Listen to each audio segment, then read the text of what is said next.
Hi, I'm Valentina. I'm a financial analyst who's been quietly supporting my family for 12 years. But that Sunday dinner changed everything. It was one of those perfect autumn evenings in Connecticut. You know the kind. Golden light streaming through my parents' dining room windows, the smell of Mom's pot roast filling the house, classical music playing softly in the background. The kind of scene that belongs in a holiday card. My brother Rodrigo sat across from me, scrolling through his phone. My sister Patricia was touching up her lipstick using a butter knife as a mirror. Dad carved the roast with theatrical precision, like he was performing surgery. Everything looked normal, but there was this tension in the air, thick as humidity before a thunderstorm. I felt it the moment I walked in. Mom had that particular smile, the one that doesn't quite reach her eyes, the one she uses when she's planned something. Before I continue, if you've ever been the giver in your family but never the receiver, hit subscribe. This story gets intense, and I promise by the end, you'll see why boundaries matter more than blood. Now, back to that dinner table. Mom set down her wine glass with a delicate clink. That's when I noticed it. A manila folder positioned perfectly at Dad's elbow. Too formal for casual Sunday dinner. My stomach dropped. "Valentina, honey," Mom began, using that syrupy tone she reserves for disappointing news. "Your father and I wanted to have everyone together because we've made some important decisions about our estate." Patricia finally looked up from her reflection. Rodrigo pocketed his phone. The room went quiet except for the clink of silverware as Dad set down the carving knife. "We've updated our will," Dad said, pulling the folder closer. "At our age, these things need to be handled properly." I nodded, trying to swallow the bite of roast that suddenly felt like sawdust. "Of course. That's responsible." Mom reached across the table and placed her hand on the will. Her rings caught the light, the diamond anniversary band I'd helped Rodrigo buy her 3 years ago. She looked me straight in the eye. "Valentina, we want you to understand something. The house, our savings, the rental properties, they're all going to Rodrigo and Patricia." The world tilted slightly. I set down my fork, carefully, like it might shatter. "All of it?" My voice came out steadier than I expected. "Yes." Mom's hand pressed harder on the folder, as if I might lunge for it. "They have families to think about, responsibilities. You're independent. You've always been fine on your own." Patricia wouldn't meet my eyes. Rodrigo suddenly found his plate fascinating. The words echoed in my head. Independent. Fine on your own. Code words I'd heard my whole life for you don't need anything because you never ask for anything. You're not getting a single cent. Mom said it with such finality, such certainty, like she was stating a weather forecast. The pot roast might as well have been sawdust. The golden light felt harsh now, exposing. I thought about the scholarship to Georgetown I'd given up 12 years ago, the acceptance letter I'd hidden in my drawer because Rodrigo needed help with his down payment. I thought about every birthday check I'd sent that never got acknowledged, every emergency loan that became a gift, every family vacation photo I wasn't in because I was working overtime to pay for it. Something crystallized in that moment. Clarity, cold and sharp. I smiled. Not a happy smile, a deciding smile. "All right," I said softly, "then don't expect a dime from me." I slowly put down my knife and fork, aligned them perfectly on the edge of my plate. The scrape of metal on porcelain sounded loud in the silence. I stood up, my chair making a soft sound against the hardwood floor Dad had refinished last year with money I'd loaned him. "Valentina, don't be dramatic," Mom started, but her voice had that edge now. The one that used to make me sit back down, apologize, smooth everything over. Not this time. "I'm not being dramatic. I'm being clear. If I'm not family enough for the will, I'm not family enough for the bills either." Dad's face went red. "Now you listen here." "No."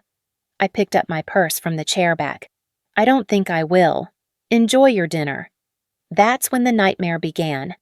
I walked out of that dining room, past the family photos where I'm conspicuously absent from half of them, past the hallway I'd painted 2 summers ago, out the front door I'd replaced after the lock broke. My hands didn't shake until I got to my car. What they didn't know was I'd been documenting everything for 3 years. The calls started before I even got home. My phone lit up like a slot machine. Buzz, buzz, buzz. I let it ring. Rodrigo first, then Patricia, then Mom, then Dad. By the time I pulled into my apartment complex, I had 17 missed calls and a flood of text messages. I poured myself a glass of wine, the cheap kind because the good stuff went to family dinners, and finally looked at my phone. Rodrigo's voicemail. Val, come on. You're being dramatic. Mom just wants you to understand your place in the family structure. We have kids to think about. Call me back. My place in the family structure. Like I was a piece of furniture they'd rearranged. Patricia's text. Why do you always create problems? We were having a nice dinner. This is so typical of you. Typical of me. The daughter who showed up to every dinner, every birthday, every holiday, and wrote checks when asked. Then came Dad's email. Subject line.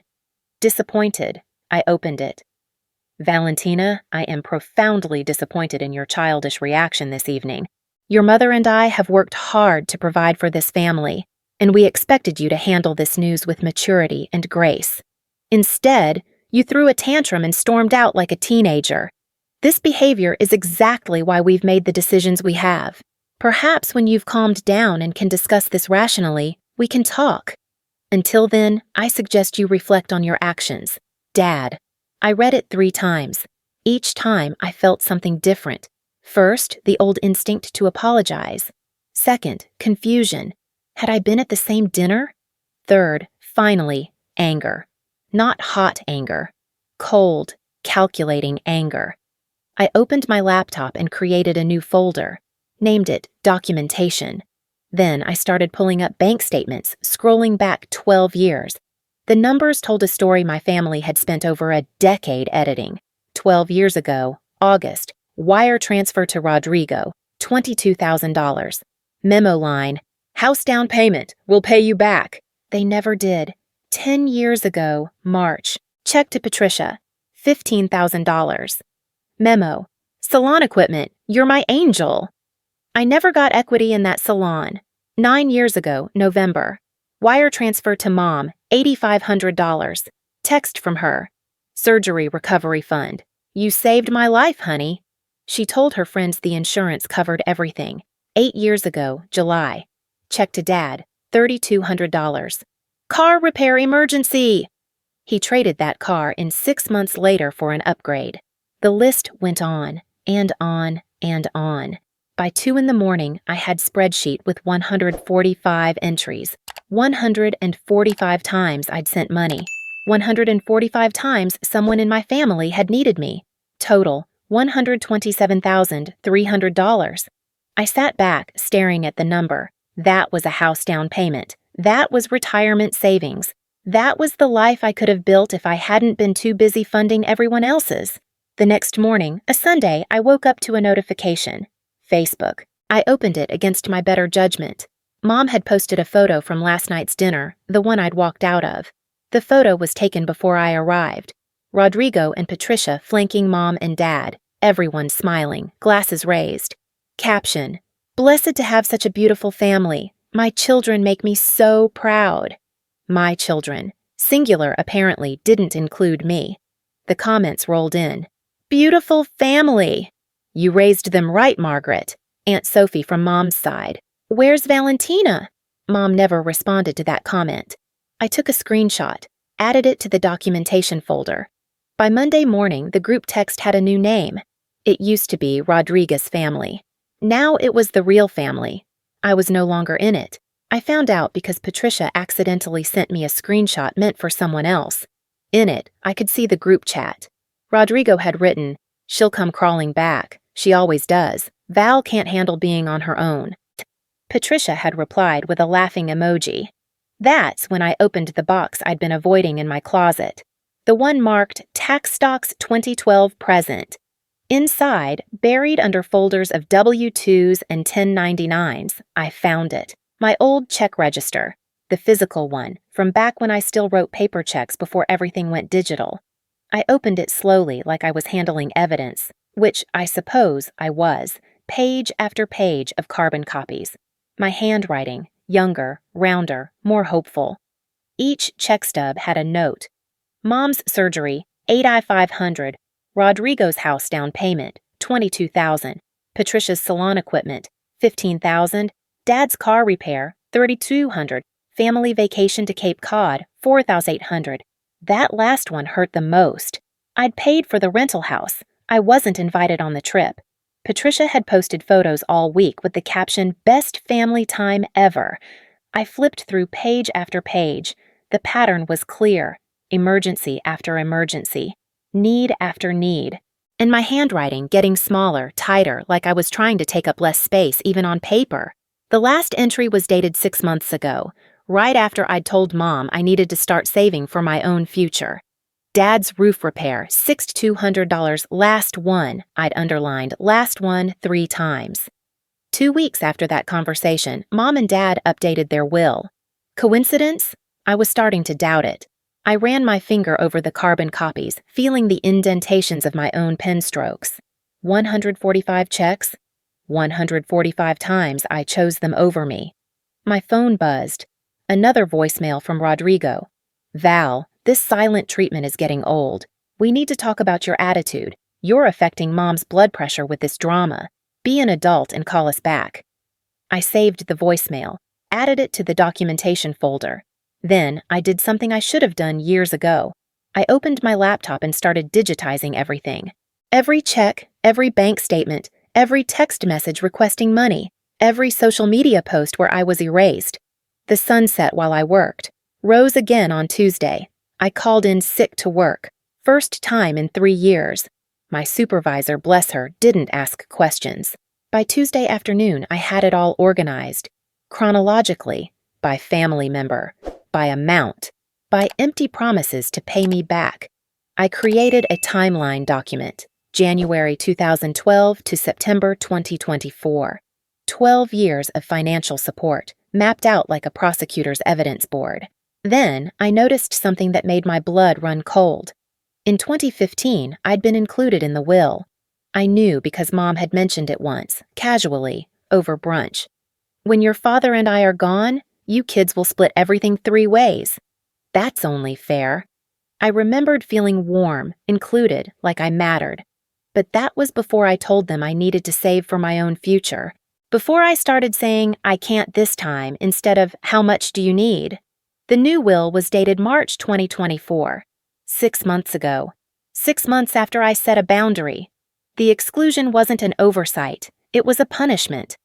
I sat back in my chair, the check register open on my desk, my laptop glowing with evidence.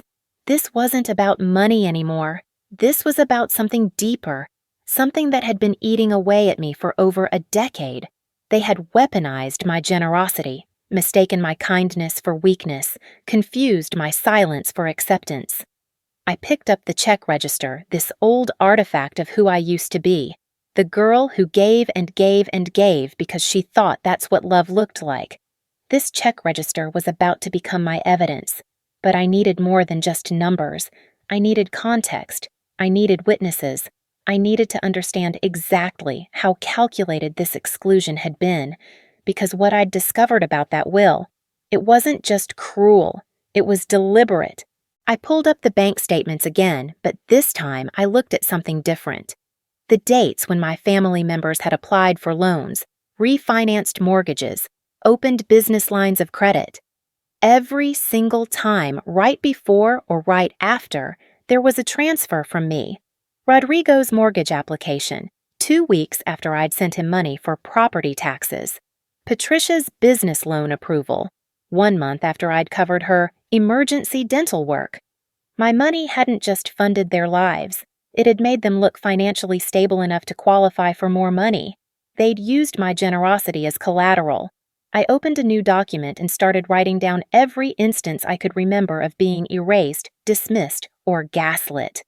Thanksgiving 2022, Mom introduced me to her bridge club friends as my daughter who works in finance. When someone asked what I did specifically, Mom said, "Oh, just number crunching. Nothing too exciting." Then she spent 20 minutes bragging about Rodrigo's promotion and Patricia's salon expansion, both funded by my number crunching. Christmas 2021, Patricia hosted. The gift exchange happened. Rodrigo got a Rolex from Mom and Dad. Patricia got diamond earrings. I got a gift card to Target for $50 and a book about organizing your life. The irony wasn't lost on me. I was organizing everyone else's life financially while mine stayed on hold. My birthday last year. I turned 31. No cake, no dinner, no call until 3 days later. Mom's excuse. Oh, honey, we've just been so busy with Patricia's salon anniversary party. The anniversary party I'd been invited to only because Patricia needed help setting up chairs. The memories kept coming, each one a paper cut, small but stinging. But then I remembered something else, something important. My Aunt Elena, Mom's older sister, the one who'd always looked at me with sad, knowing eyes at family gatherings, the one who'd pulled me aside last Christmas and whispered, "You're too good for your own good, mija." I hadn't understood then. I was starting to now. I picked up my phone and scrolled through my contacts. Found Aunt Elena's number. My finger hovered over the call button. It was Tuesday evening. The family had gone silent, probably regrouping, deciding on strategy. They thought I'd come back. Rodrigo had said it himself. I always did. Not this time. I called Aunt Elena. She picked up on the second ring. "Valentina?" Just the way she said my name, with concern, with warmth, made my throat tight. "Aunt Elena, can I ask you something?" "Anything, mija." "Sunday dinner, the will, did you know?" Silence, then a long exhale. "I knew they were planning something. Your mother called me last week, testing the waters, wanted to know if I thought you'd understand." "What did you tell her?" "I told her she was making a mistake. I told her you'd given up more for this family than both your siblings combined. She said—" Elena paused. "She said you were strong enough to handle it, that you didn't need help like the others did." I laughed, but it came out bitter. Strong enough to handle being erased. "Valentina, listen to me. I've watched them do this to you for years. Your mother, I love my sister, but she's always been good at convincing herself that what's convenient is what's right. And your father, he just goes along." "Did she say anything else?" Another pause, longer this time. "She told me she'd trained you well, trained you to be generous." The words hit like a slap. Trained, like I was a dog performing tricks. "I'm sorry, mija. I should have said something sooner. It's not your fault." I looked at my check register, at the documentation folder glowing on my screen. "Aunt Elena, if I needed you to verify something about how long this has been going on, about what Mom has said over the years, would you?" "In a heartbeat," she said without hesitation. "What are you planning?" "I don't know yet, but I'm done being the invisible daughter who funds everyone's dreams while her own collect dust." "Good," Elena said fiercely. "It's about damn time. And Valentina, whatever you need, I'm here. Blood doesn't mean much when it only flows one direction." We talked for another hour. She told me things I hadn't known. How Mom had bragged at her book club about having a daughter who never asked for anything. How Dad had told his golf buddies I was self-sufficient, doesn't need parents hovering. They'd turned my independence, which was really just learned self-reliance from being ignored, into a virtue that justified their neglect.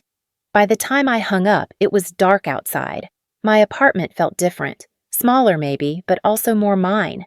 For the first time in 12 years, I wasn't planning which bill I could help with next. Wasn't calculating how much I could spare before my own rent was due. I opened my laptop and stared at the numbers again. $127,300. That was my inheritance. I'd just received it 12 years early, in installments, to people who'd already decided I didn't deserve to be remembered in their will. The irony was almost funny. Almost. My phone buzzed, a text from a number I didn't recognize. "Hi, Valentina. This is Sophie Chen, Patricia's old business partner. I heard about Sunday dinner through the grapevine.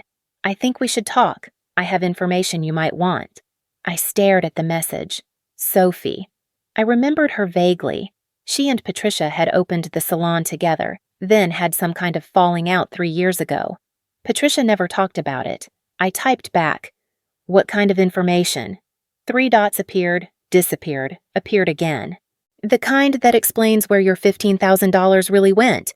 and why Patricia told everyone her family investor was your father. Coffee tomorrow? I looked at my check register. At the entry, Patricia's salon equipment, $15,000. My hands were shaking, but not from fear, from something else. Something that felt like pieces clicking into place. I typed, "Yes, tomorrow, 10 a.m. Send me the address." This check register, this old blue book with its carbon copies and my hopeful handwriting, was about to become more than just evidence of what I'd given. It was about to become proof of what they'd taken, and I was just getting started. I met Sophie at a small coffee shop in downtown Hartford, the kind with mismatched furniture and local art on the walls. She was already there when I arrived, sitting in the corner booth with 2 lattes and a manila folder that looked eerily similar to the one Mom had placed on the dinner table. She stood when she saw me, and I was struck by how tired she looked. Not physically tired, exhausted in a deeper way, like someone who'd carried a secret too long. "Valentina, thank you for meeting me." She slid one of the lattes toward me as I sat down. "I wasn't sure if you'd come." "Your text was pretty compelling." I wrapped my hands around the warm cup. "You said you knew where my $15,000 went." Sophie opened the folder. Inside were bank statements, partnership agreements, and what looked like legal correspondence. She pulled out a single sheet, a photocopy of a check. My check, made out to Patricia Rodriguez, $15,000. Memo line, salon equipment. But it wasn't the check that made my breath catch. It was what Sophie pulled out next, a deposit slip. The check had been deposited into an account that wasn't the business account. It was Patricia's personal account. "When Patricia and I formed the partnership," Sophie said quietly, "we agreed to 50-50 investment. She told me her family investor, your father, had put in $30,000. She showed me documentation, a cashier's check for $15 and a bank transfer for another $15. But the cashier's check was from her personal account. The bank transfer was this." She tapped my check. "Your $15,000. She converted it to a cashier's check, told me it was from your dad, and used it to secure our partnership. Then she added her own $15 and claimed the whole $30 came from family money." I stared at the papers, my brain trying to catch up. "She lied about where my money came from." "She lied about a lot of things." Sophie pulled out more documents. 6 months into the partnership, she took out a business loan without telling me. Used it for personal expenses. A new car, a vacation, designer handbags. When I found out and confronted her, she blamed me for mismanaging funds. We dissolved the partnership, but she kept the salon. Bought me out with money from, well, I'm guessing you. I thought back. 3 years ago. Patricia had called, crying about a business crisis. "Sophie's trying to destroy everything we built," she'd said. "I need help buying her out before she ruins my reputation." I'd sent $12,000. To buy out a partner Patricia had driven away by stealing from the business. "Why are you telling me this now?" I asked. Sophie met my eyes. "Because I heard what happened at Sunday dinner, and because Patricia called me yesterday." "She what?" "She wanted to know if I still had any of the old partnership documents. Said she was cleaning up loose ends in case of any family legal matters." Sophie's laugh was sharp. "I'm not stupid. She's covering her tracks. Making sure no one can prove that $15,000 came from you, not your father. Because if your father was the investor," she trailed off meaningfully, "then he'd have claim to the business profits in estate planning," I finished. My hands had gone cold despite the warm latte. "But if it came from me, and I'm not in the will, you have no claim to anything. Not the house, not the savings, and definitely not any business interests your money helped build." Sophie pushed the folder toward me. "I kept copies of everything when we dissolved the partnership. Call it insurance. I think you need these more than I do now." I took the folder with shaking hands. "Thank you." "Valentina?" Sophie stood to leave, then paused. "Your sister isn't a bad person, but she's learned to be selfish from people who rewarded that behavior. Your whole family has. Someone needed to stop enabling it." She squeezed my shoulder. "I'm glad you finally did." After she left, I sat there for another hour, going through the documents. Every page was another piece of the puzzle. Patricia hadn't just taken my money. She'd weaponized it, disguised it, used it to build an asset that would eventually pass to her through the will while I got nothing. My phone buzzed. A text from Rodrigo. Family meeting tonight, 7 p.m., Mom and Dad's house. This has gone on long enough. Time to talk like adults. I almost laughed. Now they wanted to talk. Now that I'd been silent for a week, now that their calls went unanswered, now they were ready to negotiate. I texted back, I'll be there, but not for the reasons they thought. I spent the afternoon preparing. I made copies of everything, the check register, the bank statements, Sophie's partnership documents, Aunt Elena's written statement that she'd helped me draft that morning. I organized it all into a presentation folder. Professional. Undeniable. Then I called the one person I'd been avoiding. Mr. Chin, my parents' financial advisor. Valentina, he answered warmly. I've been expecting your call. That surprised me. You have? Your mother mentioned the will situation. I wanted to reach out, but, well, client confidentiality. He paused. But if you're calling me directly, I can answer questions about your own financial history with your family. Mr. Chin, did my parents ever use my financial support to them as proof of income or asset documentation? Another pause, longer. Valentina, you should know that everything I'm about to tell you is part of standard financial planning practices. There's nothing illegal about it, but what? Your parents refinanced their house twice in the last decade. Both times, they needed to show stable household income beyond their pensions. They listed contributions from family members as part of their income documentation. Your contributions specifically. My stomach dropped. How much? The first refinance, they documented approximately $40,000 in family support over 2 years. The second refinance, about $35,000 over 18 months. He sighed. Valentina, those figures matched your bank transfers almost exactly. They qualified for better rates and higher amounts because of your financial support. And Rodrigo? Patricia? Rodrigo used a down payment gift letter for his mortgage. The letter stated the $22,000 came from his parents. His lender never verified the source beyond that letter. Patricia's business loan application listed your father as a primary investor with significant liquid assets, again, likely referencing money that originated from you. I closed my eyes. So everyone in my family built their financial stability on my contributions, then attributed those contributions to someone else. I'm sorry, Valentina. I only saw pieces of this over the years. If I'd known the full picture. He trailed off. For what it's worth, I think what they're doing with the will is unconscionable. You funded your siblings' assets, and now you're being excluded from any inheritance. If you need documentation from me for any legal purposes, I'll provide what I ethically can. Thank you, Mr. Chen. I might take you up on that. After I hung up, I sat in my car outside my apartment building. 7 p.m. was 3 hours away. 3 hours to decide exactly what I was going to do. I thought about walking back into that house, sitting at that table, letting them gaslight me into accepting crumbs. We love you, but this is just practical. You understand, right? We know you'll be fine. Or I could do something different. I pulled out my phone and texted Rodrigo back. Change of plans. I'm not coming to the house. If you want to talk, come to Lakeside Restaurant, 7 p.m. all of you, and bring the will. 3 dots appeared, disappeared, appeared again. This is ridiculous. We're not playing your games. I typed back. Then I'll see you in court. Your choice. I wasn't bluffing. I'd already called a lawyer that morning, a estate and fraud attorney named Rebecca Walsh, who'd listened to my story and said, "We might have a case. Bring me everything you have." 10 minutes later, Rodrigo texted back, "Fine, Lakeside, 7 p.m. Lakeside Restaurant was upscale, the kind of place where Rodrigo liked to take clients.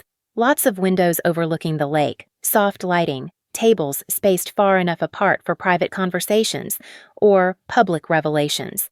I arrived at 6:30 and spoke with the manager, Marcus, who I'd called ahead. I'd been honest with him. I was having a difficult family meeting and needed a specific setup. He'd been surprisingly understanding. My sister went through something similar, he'd said. Table in the back corner near the AV setup for presentations. We can dim the lights if you need. And Valentina, good luck. Now I sat at that corner table, my laptop connected to the restaurant's screen. They used it for birthday slideshows and anniversary videos. Tonight, it would serve a different purpose. My family arrived exactly at 7. Mom in her pearls, Dad in his golf polo, Rodrigo in a suit, like he was coming from the office even though it was Wednesday evening, Patricia in designer jeans and that nervous energy she got when she felt guilty. They spotted me and walked over, their expressions ranging from annoyed to apprehensive. "Valentina," Mom started, her voice tight. "This is highly unusual. Why couldn't we meet at home?" "Because I wanted neutral territory. Sit down." They sat. Rodrigo loosened his tie. Patricia immediately grabbed a menu like she needed something to do with her hands. "I hope this won't take long," Dad said. "We have bridge club at 8:30. "This won't take long at all." I opened my laptop. "I asked you to bring the will." "Did you?" Mom's clutch purse sat on the table. She touched it defensively. "I don't see why." "Because I want to see exactly what I'm not getting. Humor me." She pulled out the folder, slid it across the table. I opened it and read through the legalese. It was all there, just as she'd said. The house to Rodrigo, the savings account split between Rodrigo and Patricia, the rental properties, I hadn't even known about those, to Patricia, a small charitable donation to their church. Nothing with my name, not even a personal item, not even a "to our daughter Valentina, we leave our love and best wishes." I was erased, even from the sentiment. "Okay," I said calmly. "I've seen it. Thank you." "Good." Rodrigo leaned back. "Now can we talk about your behavior? You walked out of Sunday dinner. You've been ignoring our calls. I've been busy." "Busy with what?" Patricia finally looked up from the menu. "Busy calculating exactly how much I've invested in this family over the last 12 years. I turned my laptop screen toward them. "Would you like to see?" The spreadsheet glowed on the screen. Rows and rows of transactions, dates, amounts, memo lines. Running total at the bottom, $127,300. Mom's face went pale. Dad's jaw tightened. Rodrigo's eyes scanned the numbers, and I watched him doing the math, realizing it was accurate. "Valentina, this is—" Mom started. "Let me walk you through it." I stood up, grabbing the small remote Marcus had left me. The restaurant's display screen flickered to life behind me with my presentation. Slide 1. Timeline of financial support, 2012-2024. 12 years, 145 transactions, every single one documented. I clicked to the next slide. Slide 2. The check register photo, my handwriting, the memo lines. This is from when I still wrote paper checks. "See this one? Mom's surgery. See this one? Rodrigo's house down payment. We'll pay you back." I looked at Rodrigo. "How's that payback coming, by the way?" He shifted uncomfortably. "Val, we never formally agreed." "Right. It wasn't a loan. It was a gift. They were all gifts. Because family helps family."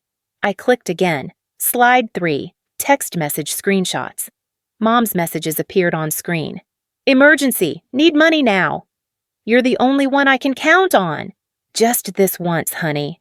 Just this once had happened 67 times. "Valentina, this is inappropriate." Dad's voice rose. "What's inappropriate?" I said, my voice sharp enough to cut.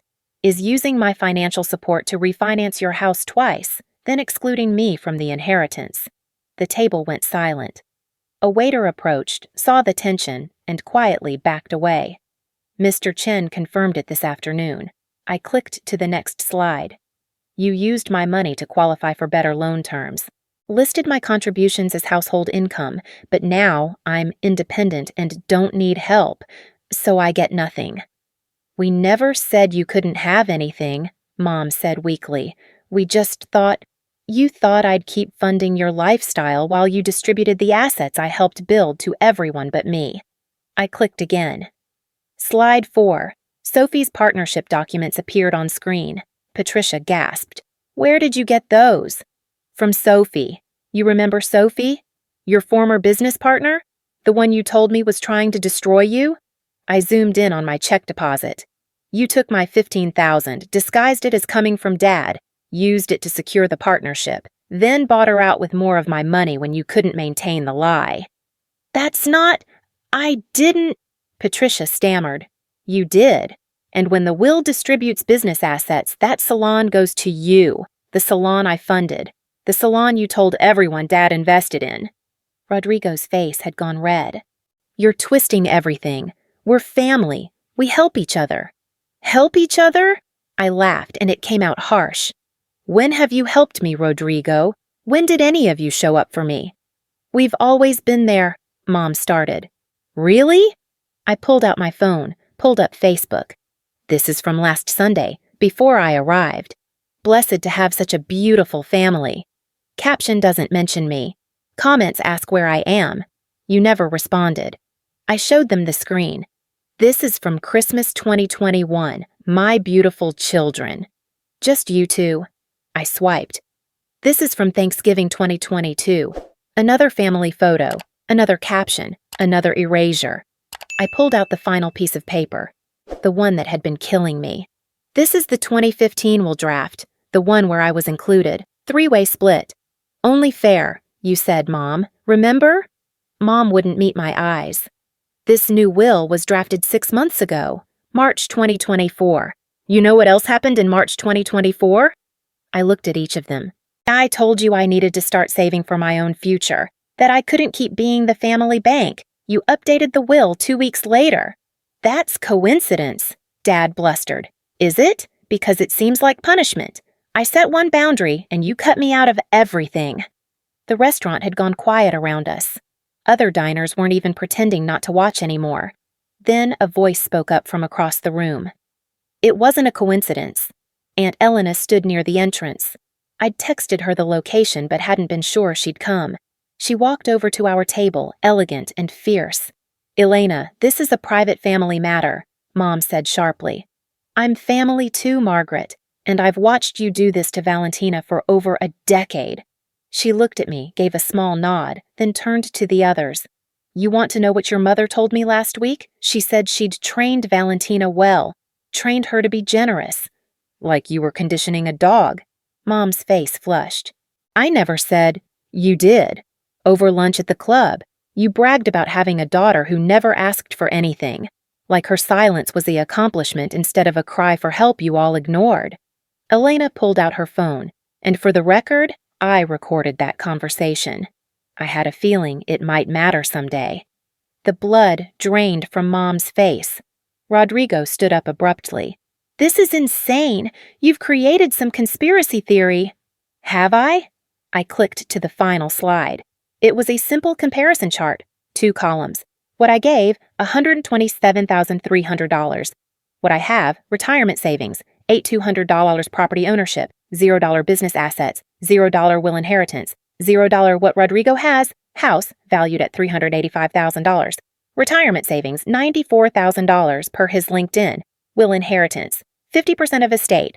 What Patricia has, salon business, valued at $120,000 to plus. Condo, valued at $275,000. Will inheritance, 50% of estate. I funded your assets. I get nothing, not even acknowledgement. I closed the laptop. "So here's what's going to happen. I'm not contesting the will. You can keep your house and your savings and your rental properties." They started to relax. That's when I smiled. "But I am sending this documentation to every family member, every friend, every person in your social circle. I'm posting it publicly. I'm making sure everyone knows exactly how you built your comfortable retirement on the back of the daughter you erased." "You wouldn't," Dad said. "Try me. And if you want to sue me for defamation, go ahead. Truth is an absolute defense. See you in court." I stood up, gathering my materials. "Valentina, wait." Patricia reached for my arm. I pulled away. "Don't. You had 12 years to wait for me, to see me, to value me. I'm done waiting for you to realize I was worth keeping." I walked out of that restaurant into the cool evening air. Behind me, I could hear raised voices, scrambling, panic. My phone buzzed before I even reached my car. Rodrigo. "If you post that, you'll regret it." I blocked his number.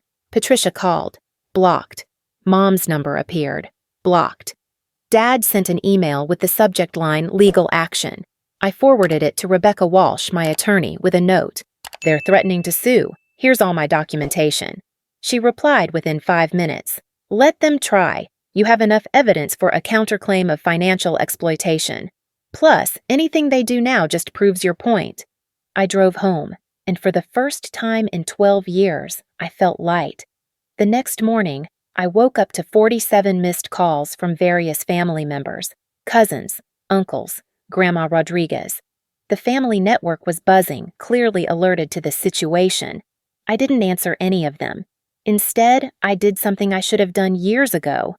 I went to the bank and opened a new account, one that no one in my family had access to, had the routing number for, had any information about. I set up automatic transfers from my paycheck, not to family, to savings, to retirement, to me. Then I called a real estate agent. Hi, I'm interested in looking at condos. Nothing too big, just something mine. That afternoon, I went to 3 showings. The third one, a small 2-bedroom with huge windows and a balcony overlooking a park, felt right. Not too big, not too expensive, just enough. I'll take it, I told the agent. Don't you want to think about it? Talk it over with family? No, I said firmly. I've thought about it for 12 years. I'm ready. The down payment came from my savings, not a gift, not a loan, mine. I closed on the condo 6 weeks later. Moving day, I hired professionals, no family help needed. Aunt Elena showed up anyway with coffee and bagels and helped me unpack boxes. I'm proud of you, mija, she said, hanging curtains in my living room. For what? For choosing yourself? Finally. That night, I sat on my new balcony with a glass of wine, the good kind this time, and looked at my phone. 43 unread messages in the family group chat I'd been re-added to by some well-meaning cousin. I opened it, scrolled through. Valentina, we need to talk. You're tearing this family apart. Mom is devastated. How could you be so cruel? Cruel. That word again. I typed one message into the chat. Boundaries aren't cruelty. Cruelty is weaponizing generosity. I'm out. Then I left the group chat. Within a week, my condo became my sanctuary. I painted the walls colors I liked, deep teal in the bedroom, warm cream in the living room. I bought furniture that was mine, not hand-me-downs from family members who'd upgraded with my money. I framed something in my entryway, not a family photo, the last page of my check register. The carbon copy showed my final check to family, July 2024, $0. Below it, I mounted my first mortgage payment receipt, my first real investment in myself. The caption underneath in simple black letters, the day I chose me.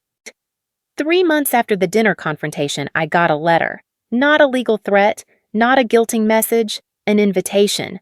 Rodrigo's promotion celebration, upscale restaurant, black tie optional.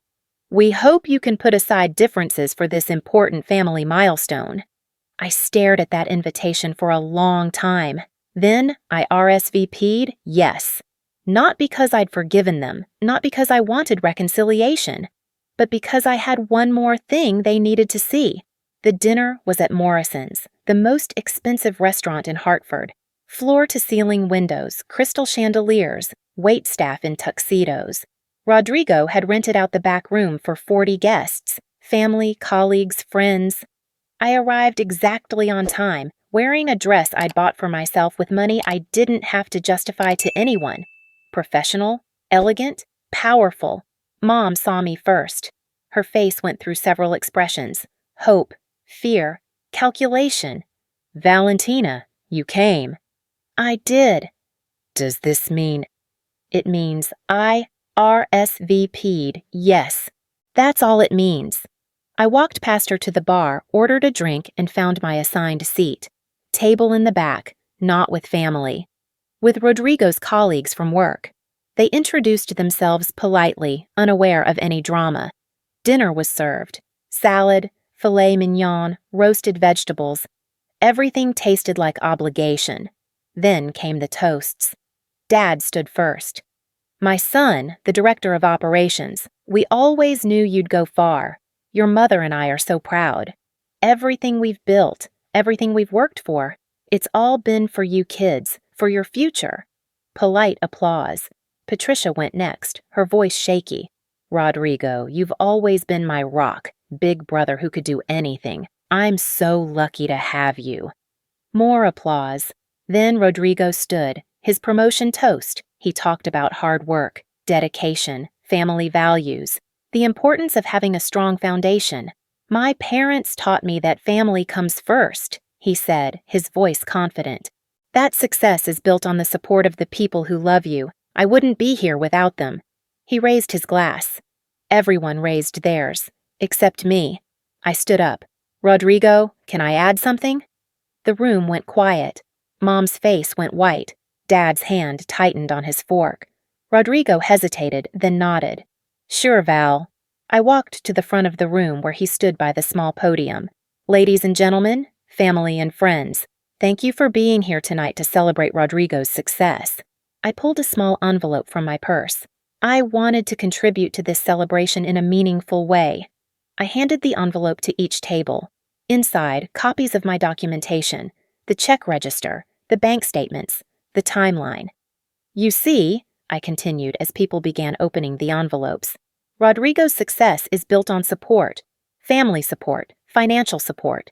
$22,000 for his house down payment, to be exact, along with various other contributions over the years." Rodrigo's colleagues at my table started reading. Eyes widened. "And Patricia's salon, that beautiful business she's built, started with $15,000 of investment capital, though she told her business partner it came from our father." Patricia stood up. "Valentina, don't do this." "Why not? Dad just said everything they've built has been for us kids. I'm just clarifying which kid did the building." I turned to face the room full of shocked faces. "Over 12 years, I gave this family $127,300. I funded houses, businesses, surgeries, vacations, car repairs. I gave and gave and gave because I thought that's what love looked like." "Valentina," Mom's voice cracked. "But here's the thing I learned. Love isn't one person giving until they're empty while everyone else takes until they're full. That's not love. That's exploitation." I pulled out one more document. The will. I didn't read from it. Everyone in that room already knew or was about to find out. 6 months ago, my parents updated their will. Everything goes to Rodrigo and Patricia. The house I helped pay for, the savings I helped build, the rental properties I didn't even know existed. Me? I get nothing, not even a mention. The room was dead silent. One of Rodrigo's colleagues, a woman in her 40s with kind eyes, stood up. "I'm sorry, I need to ask. Is this true?" She looked at Rodrigo. He couldn't meet her eyes. She looked at me. "You funded your brother's success and got cut out of the will?" "I did." "That's..." She sat down slowly. "That's unconscionable." Then, from the doorway, another voice. "It's also documented." Mr. Chen walked in, wearing a suit, carrying a briefcase. I hadn't invited him, but I'd told him the date and location, in case you need a witness to anything. He'd come. "I'm William Chen, the family's financial advisor for 15 years. He opened his briefcase. "Miss Rodriguez asked me to verify certain information. I can confirm that her parents used her financial contributions to secure better refinancing terms on 2 separate occasions. That her brother's mortgage down payment gift letter, while legal, originated from her account, not theirs. That her sister's business loan application listed parental investment that was actually Miss Rodriguez's money, reclassified." He looked at Mom and Dad. "I can also confirm that when Valentina was excluded from the will 6 months ago, I advised against it. I told you it was morally, if not legally, problematic. You proceeded anyway." Dad stood up, his face purple with rage. "You're violating client confidentiality." "I'm representing my client. Valentina hired me this week to review her financial history with the family. Everything I'm saying is from her records, which she has every legal right to share." Then Sophie walked in. I hadn't expected her either, but there she was in a business suit, carrying her own folder. "Sophie Chen, no relation to William, former business partner of Patricia Rodriguez." I have documented evidence of financial misrepresentation regarding the source of Patricia's initial business investment, evidence I'm willing to provide to any interested parties, including the IRS if business loan fraud is suspected. Patricia burst into tears. Then Aunt Elena stood up from where she'd been sitting quietly at a side table. I'm Elena Martinez, Margaret's sister and Valentina's aunt. I've watched this family exploit this girl for over a decade. I have recorded conversations of my sister bragging about training Valentina to be generous, about having a daughter who never asks for anything, about the strategic timing of the will update. She looked at Mom. Margaret, I love you, but what you've done to your daughter is shameful. The room erupted, colleagues whispering, family members arguing, someone's aunt demanding to know if this was true. Rodrigo just stood there, his big promotion moment shattered, his face a mixture of anger and humiliation. I walked back to the podium. I'm not here for revenge, I said quietly, but my voice carried. I'm here because I want everyone to understand something. Rodrigo's success is real. Patricia's business is real, but it was built on someone else's sacrifice, and that someone was erased from the family legacy. I looked at my parents. Really looked at them. You taught me that family comes first. I believed you. I put family first for 12 years, while none of you put me first even once. You taught me generosity, then punished me for expecting the same in return. You taught me to be invisible, then acted surprised when I finally became visible. I picked up my purse. So, here's my final contribution to this family. The truth. All of it. What you do with it is up to you. But I'm done building other people's dreams while mine collect dust. I walked toward the door, stopped, turned back. Oh, and Rodrigo, congratulations on your promotion. You really have built something impressive. Just remember who laid the foundation. I left Morrison's restaurant to the sound of chaos behind me. My phone started ringing before I got to my car. Not family this time. One of Rodrigo's colleagues. The kind woman who'd asked if it was true. Miss Rodriguez? This is Jennifer Park. I'm Rodrigo's supervisor. She paused.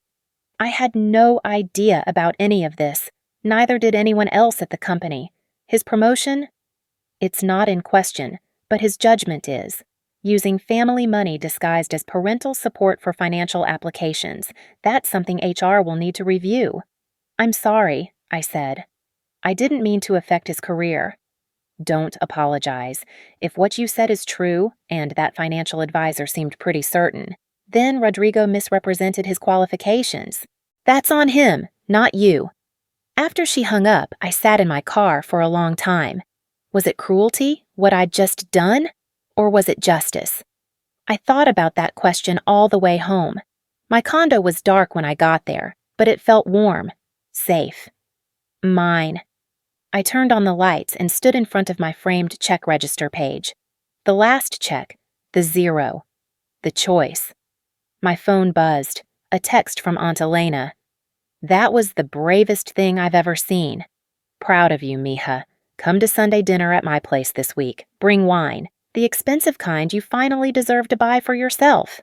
I smiled and typed back, I'll be there. Then I did something I'd never done before. I opened my calendar app and looked at the next 12 months. All those Sundays, all those holidays, all those family obligations that had ruled my life. I deleted every single recurring event with my parents, Rodrigo, Patricia. Then I created new ones. Aunt Elena's dinner. Sophie coffee date. Discuss business. Mr. Chen financial planning session. My time, my choice, my life. I poured myself wine and stepped onto my balcony. The city lights twinkled below. Somewhere out there, my family was probably having an emergency meeting, trying to manage the fallout, blaming me for their humiliation. Let them. I'd spent 12 years managing their crises. Tonight, they could manage their own. A week later, I received another letter, this one from a law firm. Mom and Dad were suing me for defamation and emotional distress. I called Rebecca Walsh. They're suing. Expected. Don't worry. We have everything we need. She paused. Valentina, I'm going to be honest. They're going to try to paint you as a vindictive daughter who twisted facts. They'll say the money was gifts, freely given, with no expectation of return. They'll say you're trying to extort them. Can they win? Not a chance. You have documentation, witnesses, and a paper trail that proves pattern and intent. Plus, suing you just proves your point about their character. But, she hesitated, are you prepared for this to get ugly? For your family to air dirty laundry in court? I thought about my check register, about 12 years of silence, about being erased from photos, from conversations, from wills, from family. Rebecca, it's already ugly. I'm just making it visible. Good. Then let's proceed. The court date was set for 3 months out. In the meantime, I lived my life. I got promoted at work, a raise I'd earned on my own merit. I started a retirement fund that actually grew instead of being drained for emergencies. I bought real furniture, not secondhand. I took a vacation to Portland, my first real vacation in 6 years. I didn't tell anyone where I was going. I didn't ask a permission. I just went. And slowly, I realized something profound. I'd been so busy being useful that I'd forgotten how to be happy. The court date arrived on a cold January morning. The courtroom was smaller than I expected. My parents sat on one side with their attorney. I sat on the other with Rebecca Walsh. Rodrigo and Patricia sat in the gallery looking miserable. The judge, a woman in her 60s with silver hair and sharp eyes, reviewed the initial filings. Mr. and Mrs. Rodriguez, you're suing your daughter for defamation and emotional distress based on statements she made at a public dinner? Their attorney stood. Yes, Your Honor. Miss Rodriguez made false and damaging statements about our clients, causing them significant emotional harm and social embarrassment. And Miss Rodriguez, your defense? Rebecca stood. Truth, Your Honor. Everything my client stated was factually accurate and supported by extensive documentation. We're also filing a counterclaim for financial exploitation and unjust enrichment. The judge's eyebrow rose. This is a family matter. With significant financial implications, Your Honor. What followed was 3 hours of testimony, documentation review, and questioning.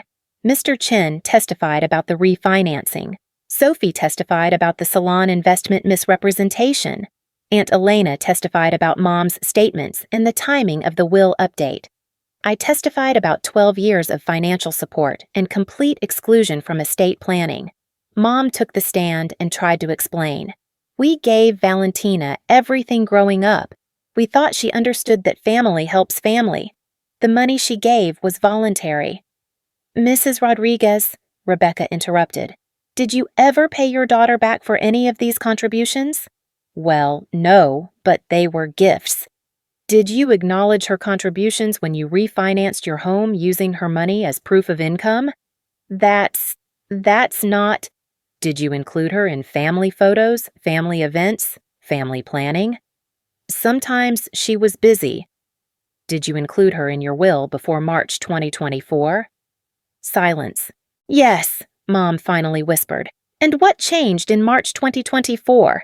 She said she needed to save for herself.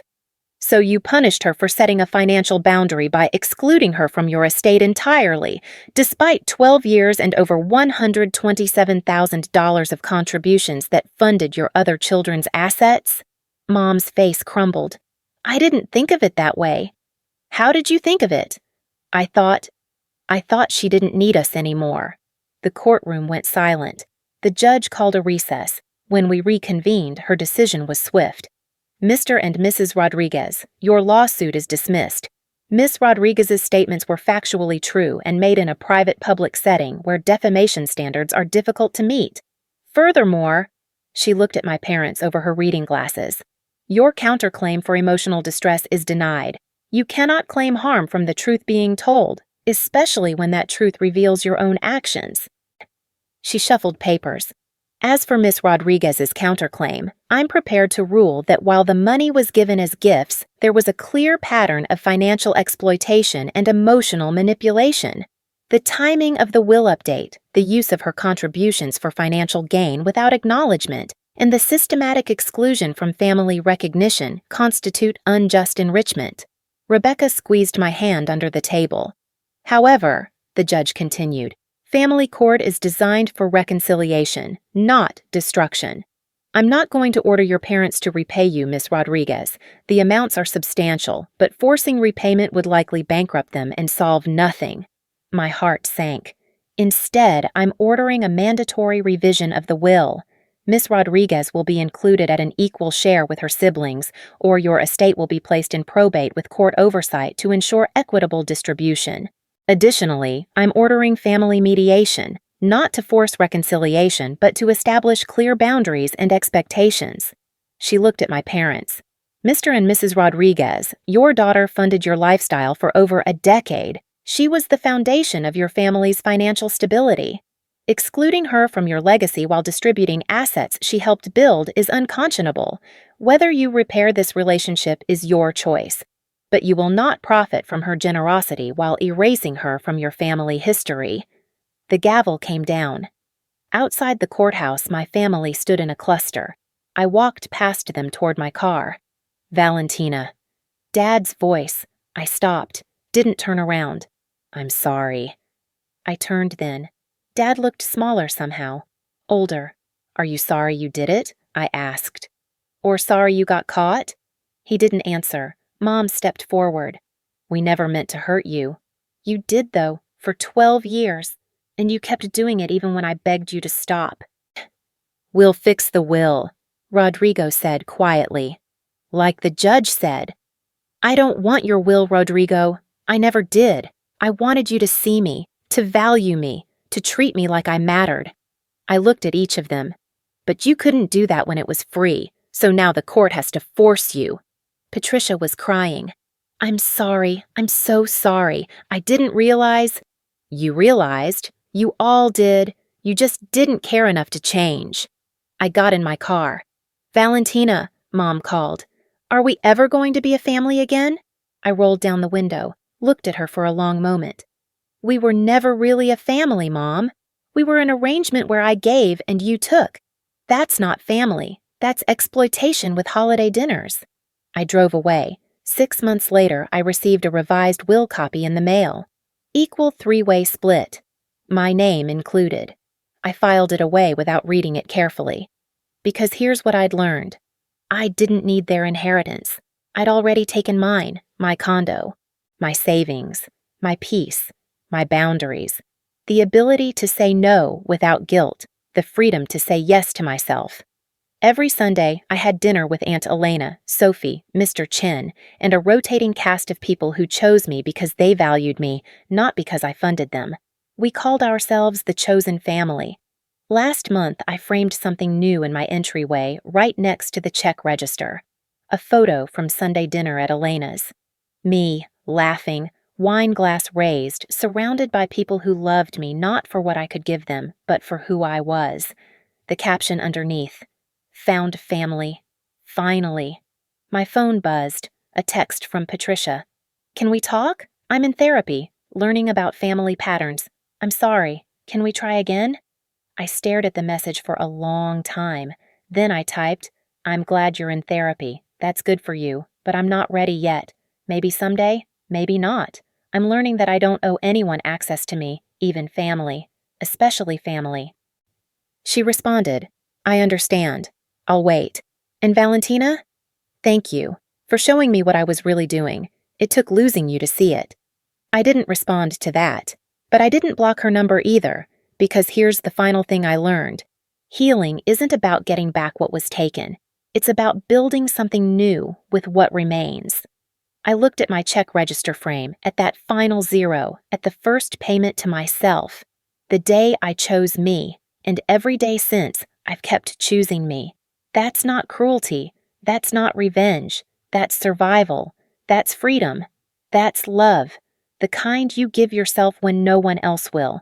If you've ever been the giver who got nothing back, if you've been excluded from the inheritance you funded, if you've been gaslit for setting boundaries, I want you to know something. Your story matters. Your pain is real. Your decision to choose yourself is valid. Drop a comment. Tell me your story. I read every single one. Because I believe you. Family isn't who you're born to. It's who shows up when you finally choose yourself. And sometimes, choosing yourself is the bravest thing you can do.